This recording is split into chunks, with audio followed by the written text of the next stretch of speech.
Hello friends, welcome to back. आपके इस प्यारे से चैनल में आपका स्वागत करता हूँ। My self Arun Kumar. और हम लोग एक नए टॉपिक में उसी ऊर्जा के साथ आए हुए हैं।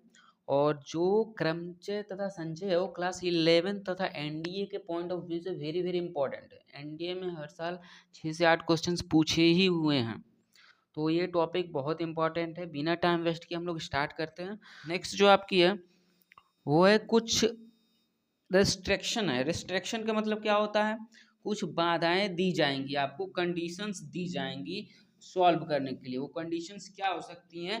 जैसे पहला आपका है ग्रुप वाइज, क्या ग्रुप को ग्रुप दे देगा। नेक्स्ट क्या है? आइडेंटिकल आइटम्स भी दे देगा। ठीक है, दो चीज इसमें पढ़नी है, ग्रुप और आइडेंटिकल आइटम्स।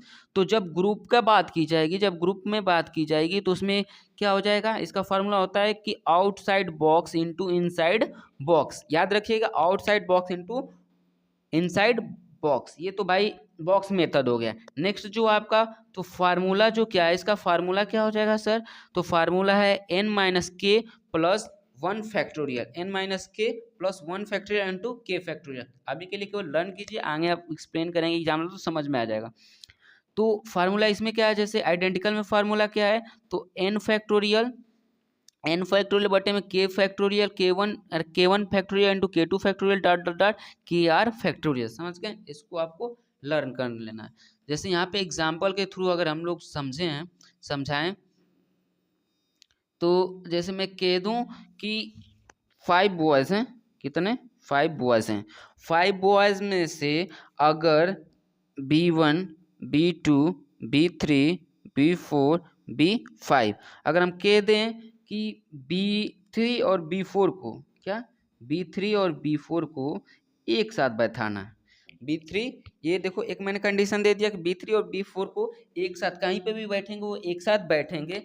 तो अब टोटल इसमें एलिमेंट्स, टोटल सदस्य कितने हो गए? तो इसमें देखो लगाने का तरीका क्या था? मैंने कहा था कि आउटसाइड बॉक्स में कितने हैं? तो 1, आउटसाइड बॉक्स में कितने हैं? 1 2 3 और 1 एक बॉक्स। तो वही B1 B2 B5 और ये बॉक्स, तो बॉक्स हो गया। ठीक है, मल्टीप्लाई कर दिया तो टोटल 1 1 2 3 4 4 वेज था टोटल। तो 4 वेज का क्या? 4 फैक्टोरियल वेज से बैठा सकते हैं, मतलब 4 तरीकों से बैठा सकते हैं। तो 4 फैक्टोरियल का आंसर कितना होता है? 24 वे से बैठा सकते हैं। ठीक है, नेक्स्ट इनसाइड बॉक्स लिखवाया था। तो इनसाइड बॉक्स में कितने? 2 है तो 2। तो केवल 2 फैक्टोरियल है, तो 2 फैक्टोरियल क्या हो जाता है? 2 हो जाता है। समझ गए? तो टोटल वेज कितना हो गया सर? टोटल वे कैसे निकलेगा? तो टोटल वे क्या होता है? टोटल वे जो होता है वो मैंने लिखवाया था कि outside box into inside box. तो आउटसाइड में 24 है तो 24 हो गया, इंटू इनसाइड है 2 तो 2 हो गया। तो 24 2 जा 48। समझ गए? 24 2 जा 48। तो ये आंसर हो गया। नेक्स्ट इसमें समझने की चीज़ है, जो मैंने कहा कि जो के लिखा है वो समझिए। तो इसमें नंबर ऑफ टोटल कितने पर्सन थे, कितने बॉयज थे? तो 5, तो 5 हो गया। और इसमें के का मान क्या? के का मान कहने का मतलब कि जो बॉक्स के अंदर है उसकी संख्या कितनी है। What is the number of person inside the box? Box में कितने पर्सन हैं उसकी संख्या के हो जाती है। ठीक है, तो ये के हो गए। तो k इज इक्वल टू कितना दे दिया? k इज इक्वल टू 2 दे दिया है और n इज इक्वल टू 5 दे दिया है। k is equal to 2, n is equal to 5। तो जैसे मैंने फार्मूला लिखवाया था, फार्मूला क्या था कि k factorial into n minus k plus 1 factorial. तो k का मान कितना है? 2। यहाँ पे 2 रखा गया। और यहाँ पे क्या है? 5, n का माइनस 5, k का माइनस 2 और 1 फैक्टोरियल। तो 2 का 2 फैक्टोरियल हो जाएगा, 5 मले 2 जाएगा तो 5 मले 2 जाएगा 3, अब प्लस 1 4 फैक्टोरियल। जब इसको ओपन करेंगे तो इसका आंसर कितना आ जाएगा? 40। अब देखिए मैंने ऐसे भी सॉल्व किया 40 और रूल के फार्मूले के बेस पे किया तब भी 40, यानी ये आंसर सही है। दोनों लागू होते हैं, आपको जो इजी पड़े वो आपको लर्न कर लेना है। ठीक है, नेक्स्ट जो आपकी स्लाइड है वो है, इसमें भी कुछ एग्जाम्पल्स लिए गए हैं। ठीक है, कह रहा है कि 2 particular student do not want to sit together. मतलब दो ऐसे स्टूडेंट जो एक साथ नहीं बैठना चाहते हैं। ठीक है, अब ये कैसे निकलेगा कि जब एक साथ बैठने का अगर कंडीशन देखो, एक साथ नहीं होना चाहिए, एक साथ नहीं बैठना चाहिए, तो कैसे निकलेगा उसका, कैसे होगा, तो टोटल वेज निकालेंगे पहले, टोटल वेज, या देखो यहाँ पे मैंने लिखा है विदाउट रिस्ट्रिक्शन, रिस्ट्रिक्शन विदाउट मतलब बिना कोई रिस्ट्रिक्शन दिए, बिना कोई कंडीशन दिए, कितने फाइव फाइव फाइव स्टूडेंट है, कितने वे से बैठ सकते हैं, 5 फैक्टोरियल, 5 फैक्टोरियल से बैठ सकते, 5 का क्या हो जाता है 120 हो जाएगा। तो टोटल जो है अगर बिना इंस्ट्रक्शंस की, बिना कंडीशन की बात की जाए तो 5 वे से ये बैठ सकते हैं, ठीक है। अगर दो स्टूडेंट को एक साथ बैठा दिया जाए, दो स्टूडेंट को का एक साथ बैठा दिया जाए तो उसका टोटल वे कितना हो जाएगा, एक तो जो बॉक्स में बैठे हुए हैं ए बी, तो ये आपस में तो दो तरीके से बैठ सकते हैं, 2 हो गया, और 4 1 2 3 4 4 फैक्टोरियल से, तो इसका हो गया 40, यानी एक साथ 40 तरह से बैठ सकते हैं, और बिना कोई कंडीशन 5 तरीके से, 5 फैक्टोरियल के जैसे बैठ सकते हैं। तो एक साथ नहीं बैठने चाहिए, वो कैसे निकलेगा, तो टोटल वेज में से क्या, टोटल वेज में से टोटल वेज में से जो एक साथ बैठ सकते हैं, सिट टू गेदर को क्या करेंगे, माइनस कर देंगे, घटा देंगे तो आंसर आ जाएगा। तो वहाँ पे वैसे ही किया गया है कि टोटल वेज में से जितने एक साथ तरीके से बैठ सकते हैं उसको क्या माइनस किया गया है, तो कितना आ गया 120 माइनस 48 इज इक्वल टू 17 वे, यानी 72 वे से क्या कर सकते हैं, वो बैठ सकते हैं जिसमें दो लड़के एक साथ नहीं बैठेंगे। समझ गए। नेक्स्ट स्लाइड जो है आपका आइडेंटिकल आइटम्स, समझिए अब आइडेंटिकल आइटम्स क्या होता है।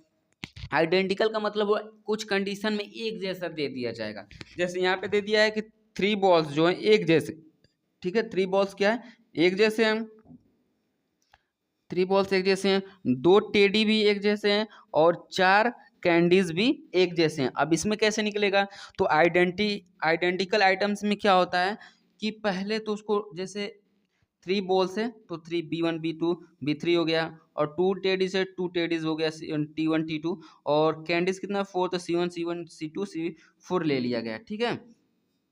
अब देखो इसमें के का मान कितना हो गया, अब के मैंने क्या बताया था बॉक्स के अंदर होता है, और के जो रिपीट कर रहा है टोटल कितने हैं, इस पहले बॉक्स में कितना है के का, K1 का मान 3 हो गया, K2 का मान कितना हो गया 2, और K3 का मान कितना हो गया 4 हो गया, समझ गए 4 हो गया। तो इसका आंसर कितना हो जाएगा, तो आंसर के लिए यहाँ पे क्या लिखा गया है कि n फैक्टोरियल जो टोटल्स है, टोटल्स में से क्या करेंगे, जो रिपीट कर रहा है उससे क्या कर देंगे डिवाइड कर देंगे, तो n टोटल n फैक्टोरियल अपान में K1 factorial K2 factorial into K3 factorial, ठीक है, dot dot dot Ki factorial तक हो जाएगा। जैसे में टोटल इसमें कितना है, टोटल है 9, देखो 9 गिन लो, 3 3 2 5 4 9 9 टोटल 9 है, तो 9 फैक्टोरियल बटे में तीन तीन जो हैं बॉल्स हैं, 3 रिपीट कर रहे हैं, 3 हो गया 2 4 फैक्टोरियल। जब इसको सॉल्व करेंगे इतने वे से क्या कर सकते हैं, ये बैठ सकते हैं, समझ गए। मतलब जो रिपीट करेगा उसे क्या करना है टोटल में डिवाइड कर देना है, समझ गए। जैसे इधर एग्जाम्पल में लेके किया गया है, एग्जाम्पल क्या है, जैसे हम कहते हैं स्कूल, स्कूल जो है स्कूल, अब स्कूल में ओ जो है वो 2 बार रिपीट किया है, स्कूल में क्या ओ जो है 2 बार रिपीट किया है, तो ओ के का मान कितना हो गया 2 हो गया, ठीक है। और बाहर लेटर कितने 1 2 3 4 है, ठीक है। टोटल कितना है, टोटल कितना है, तो 6 है, 6 फैक्टोरियल हो जाएगा। तो यहाँ वही लिखा गया टोटल 6 फैक्टोरियल अपान में 2 जो रिपीट कर रहा है 2 फैक्टोरियल, तो 6 फैक्टोरियल क्या हो जाएगा 6 into 5 into 4 into 3 into 2 factorial, तो 2 फैक्टोरियल बटे में 2 फैक्टोरियल 2 कैंसिल हो गया, तो इसको जब मल्टीप्लाई करें 360 वे मतलब 360 तरीके से क्या कर सकते हैं वो बैठ सकते हैं, या उसको अरेंज किया जा सकता है, समझ गए। ये हो गया। जो नेक्स्ट स्लाइड आपकी है वो सर्कुलर अरेंजमेंट। अब सर्कुलर अरेंजमेंट क्या होता है वो समझिए। सर्कुलर अरेंजमेंट का मतलब कहता है कि जब कोई माला ले लिया जाए या कुर्सी को एक सर्कुलर वे में लगा दिया जाए तो उसमें कैसे अरेंजमेंट किया जाएगा। जैसे भाई एक साइड एक बार तो ऐसे क्लॉकवाइज घूम के बैठ सकते हैं, एक एंटी क्लॉकवाइज घूम सकते हैं, तो 2 कंडीशन इसमें बनती हैं, उसी को इसमें क्या करना है देखना है। तो कह रहा है कि एन देखो यहाँ पे कह रहा है कि arrange n things, arrange n things out of n things in a circular table. कह रहा है कि n थिंग्स को क्या करना है, n थिंग्स में से n थिंग्स को सर्कुलर टेबल में जब अरेंज करने की बात आए तो उसका क्या हो जाएगा, कितने कितने वे से कितने वे से अरेंज कर सकते थे, n-1 फैक्टोरियल। ठीक है, n-1 फैक्टोरियल से अरेंज कर सकते हैं। नेक्स्ट आपका कह रहा है एन थिंग्स में से जब आर थिंग्स को सर्कुलर टेबल में अरेंज करना होगा तो उसके कितने वेज हैं, तो एन पी आर बटे में आर फैक्टोरियल से क्या करेंगे, निकाल सकते हैं, ये रूल्स हैं। उसी तरफ नेक्स्ट कह रहा है कि अगर arrange n out of n beads of a necklace. कह रहा है कि एन बीट्स, एक नेकलेस के में कितने बीट्स हैं, एन बीट्स है, उसमें से एन को लेके क्या करना, अरेंज करना है। तो उसमें क्या उसका वेज हो सकता है, तो 9n-1/2। केवल इसमें क्या करना है, जो आपका ये पहले था उसमें केवल 2 से क्या करना है, डिवाइड कर देना है, 2 से डिवाइड करना है। इसमें देखो 2 से डिवीजन है ना, तो बस इसमें क्या कर देना है, 2 से डिवाइड कर देना। क्यों करना है 2 से डिवाइड, ये भी समझिए कि 2 से हम डिवाइड ही क्यों कर रहे हैं सर, 2 से डिवाइड क्यों कर रहे हैं। तो देखो जब मैंने बताया कि अगर अगर एग्जाम्पल के लेंगे, अगर अगर ऐसे 4 सीटें बना दिया जाए सर्कुलर में, इसमें ए, इसमें बी, इसमें सी, इसमें डी बैठा दिया जाए, तो एक तो ऐसे बैठ सकते हैं कि सर बी के बाद, अरे ए के पहले, ए के बाद सी आएगा, और एक तो ऐसे बैठा सकते हैं कि सर नहीं, ए के बाद क्या आएगा, सी आएगा। आएगा कि नहीं, तो 2 वेज बन रहे हैं, एंटी क्लॉकवाइज क्लॉकवाइज, इसलिए उसमें क्या हुआ, 2 से भाग दिया गया। जैसे नीचे एग्जाम्पल लिया गया कि अगर 10 चेयर्स हैं, ठीक है, 10 चेयर्स हैं, तो उसका उसका कितना हो जाएगा, 10 चेयर्स को अगर सर्कुलर टेबल में अरेंज करना होगा तो 10 माइनस क्या हो जाएगा, 1 फैक्टोरियल, यानी 9 फैक्टोरियल हो जाएगा। उसी तरफ अगर 10 चेयर में से 4 चेयर्स का अरेंजमेंट करना होगा सर्कुलर में से, मतलब 10 चेयर, उसमें से केवल 4 चेयर लेके अरेंज करना होगा सर्कुलर वे में, तो उसका उसका क्या हो जाएगा, तो 10p4/4। ठीक है, तो 10p4 यानी 4 का मतलब हमने खोलने के लिए बताया था एक 60 तरीका बताया। 10p4 लिखा है तो केवल 10 को 4 बार ओपन कर देना है, तो 10 को 4 बार ओपन कर दिया है और 4 से क्या हुआ है, डिवाइड कर दिए हैं। समझ गए। नेक्स्ट स्लाइड में एग्जाम्पल से समझ जाएंगे। जैसे कि मैंने बताया कि अगर अगर देखो यहाँ पे ए बैठा दिए, यहाँ पे बी, यहाँ पे सी, यहाँ पे डी। ठीक है, तो एक तो ये हो गया सर कि ए के बगल में क्या आएगा, ए के राइट साइड में बी आएगा। दूसरे कंडीशन में हो सकता है कि सर ए के लेफ्ट साइड में बी आएगा, तो 2 कंडीशंस हो गए। तो वही 2 से क्या किया गया, उसमें जो नेक्स्ट वाला फार्मूला था 2 से क्या कर गया, डिवीजन किया गया था। समझ गए ना, तो ये आपको इंपॉर्टेंट है, लर्न कर लेना है, कभी कभी क्वेश्चन यहाँ से भी पूछ लेता है। नेक्स्ट जो आपका है कॉम्बिनेशन एंड सिलेक्शन, मतलब कुछ दिया होगा उसमें से अब छांट के अब उसका अरेंज करेंगे। जैसे अगर कोई 10 का मतलब कोई एक क्लास से क्या करना है, एक क्लास में 40 स्टूडेंट है, तो उसमें से अब 10 ऐसे बॉयज हैं, उसको छाट के अब अरेंज करना होगा। तो इसमें क्या कॉम्बिनेशन में पढ़ते हैं, वही लिखा है कॉम्बिनेशन एंड सिलेक्शन। तो चलिए क्या कह रहा है वो देखिए, कह रहा है कि select n things out of n things. जब एन थिंग्स में से एन थिंग्स को सेलेक्ट करना हो तो क्या हो जाएगा, एन सी, अरे सी एन हो जाता है। ठीक है, सी एन हो जाता है या एन सी एन उसका वेज हो जाता है। ठीक है, ये फार्मूला है, फार्मूला आपको लर्न कर लेना है। उसी तरफ अगर सेलेक्ट आर थिंग्स को, एन थिंग्स में से अगर आर थिंग्स को सेलेक्ट करके और उसको अरेंज करना होगा तो इसका क्या हो जाएगा, एन सी आर हो जाएगा। और एन सी आर को जब ओपन करेंगे तो एन फैक्टोरियल बटे में एन फैक्टोरियल बटे में आर फैक्टोरियल कोष्टक में n-r फैक्टोरियल, ये क्या हो जाता है, फार्मूला हो जाता है। तो आपको फार्मूला रट लेना है। ठीक है, फार्मूला आपको किसी भी हालत में रट ही लेना है।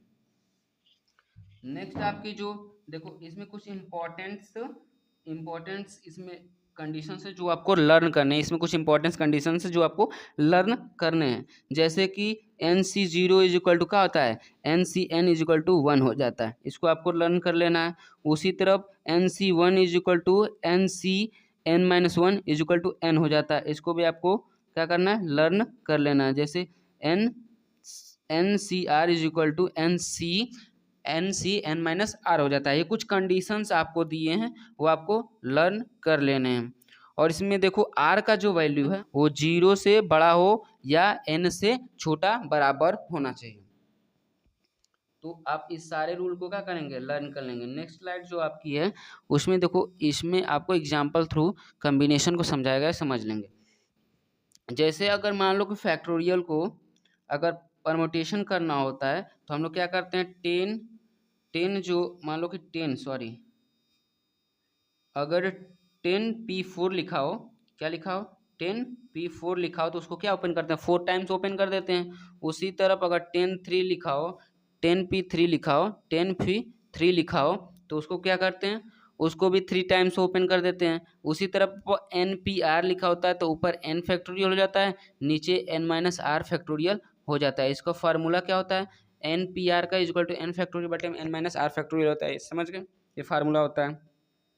उसी तरफ जब कम्बिनेशन की बात की जाती है तो 10c4 को क्या करते हैं, 4 बार तो इसको ओपन करते हैं, 10 को 4 बार ओपन करके उसके बाद नीचे जो दिया रहता है जितनी बार उतने से क्या करते हैं, डिवाइड भी डिवाइड भी करते हैं। जैसे मैंने 4 फैक्टोरियल से डिवाइड भी कर दिया है। इसमें भी देख सकते हैं, जैसे नीचे वाला में क्या किया गया है, 10c3 है तो 3 बार ओपन किया गया और 3 फैक्टोरियल से डिवाइड भी किया गया है। समझ गए। अब देखो जो कम्बिनेशन का फार्मूला होता है वो होता है n C r is equal to n factorial बटे में आर फैक्टोरियल कोष्टक में एन माइनस आर फैक्टोरियल होता है। अब देखो यहाँ पे नोटिस क्या करने की चीज़ है, जो एन फैक्टोरियल अपान में कोष्टक में एन माइनस आर फैक्टोरियल वो क्या एन पी आर का फार्मूला है, एन पी आर का फार्मूला है कि नहीं, एन फैक्टोरियल बटे में आर माइनस अरे एन माइनस आर फैक्टोरियल है ना, तो उसको वहाँ का लिख सकते हैं, NPR लिख सकते हैं, NPR लिख सकते हैं। तो यहाँ पे क्या किया गया, NCR is equal to 1/r factorial into NPR लिख सकते हैं कि नहीं लिख सकते हैं, लिख सकते हैं। ओके, नेक्स्ट वही कह रहा है कि जब लिख सकते हैं तो ये NPR को उठा के क्या NPR को क्या किया, देखो R जो है R को उस साइड क्या करें, मल्टीप्लाई कर दिया, तो NPR is equal to NCR into r factorial क्या करते हैं, इतने से अरेंज कर सकते हैं। ठीक है, ये आपका फार्मूला है कि इतने अरेंज कर सकते हैं। अब जो NPR है वो क्या है, NPR को समझ लीजिए, NPR का arrange r items out of n things, मतलब एन थिंग्स में से आर आइटम को क्या किया गया, अरेंज किया गया है। वहीं जो NCR जो है, वहीं क्या NCR जो है वो क्या है कि selection of r out of n things में से आर थिंग्स को क्या किया, अरे सेलेक्ट किया। कॉम्बिनेशन एक किया जाता है कि जब कोई चीज़ में से एन थिंग्स में से आर थिंग्स सेलेक्ट करना हो तो कॉम्बिनेशन वहाँ पे हो जाता है। ठीक है, और जो आर फैक्टोरियल यहाँ पे निकल के आया है वो क्या है, अरेंज ऑफ आर थिंग्स को अरेंज किया गया है। समझ गए, टोटल समझ गए स्लाइड। तो यहाँ पे देखो, यहाँ पे कुछ नोट करने की चीज़ें हैं कि जो एनसीआर होता है, देखो कभी कभी डायरेक्ट क्वेश्चन पूछता है। ये डायरेक्ट एक क्या है एप्लीकेशन, इसको देखो डायरेक्ट फार्मूला है, इसको याद करोगे, स्टैंडर्ड फार्मूला है कि NCR1 इज इक्वल टू, अगर NCR2 दिया हो, मतलब कहने का कि जब ऊपर का ये सेम हो तो क्या करते हैं, नीचे वाला बराबर हो जाता है, यानी R1 is equal to R2 बराबर हो जाता है। ठीक है, और दूसरा कंडीशन क्या होता है कि R1 plus R2 is equal to n हो जाता है। समझ गए, वही यहाँ पे लिखा है कि जब क्या हो, जब ऊपर वाला बराबर हो तो R1 plus R2 is equal to n हो जाता है, और R1 is equal to R2 किसी कंडीशन में हो जाता है। और 99% जो होता है R1 plus R2 is equal to n होता है। जैसे एग्जाम्पल में यहाँ पे लिया गया है, एग्जाम्पल में क्या लिया गया है कि अगर 10C7 लिखा है, 10C3 लिखा हुआ है तो 7 plus 3 is equal to 10 answer आ गया। ठीक है, समझ गए। अभी के लिए इतना ही, नेक्स्ट वीडियो में मिलते हैं, तब तक के लिए bye and thanks for watching.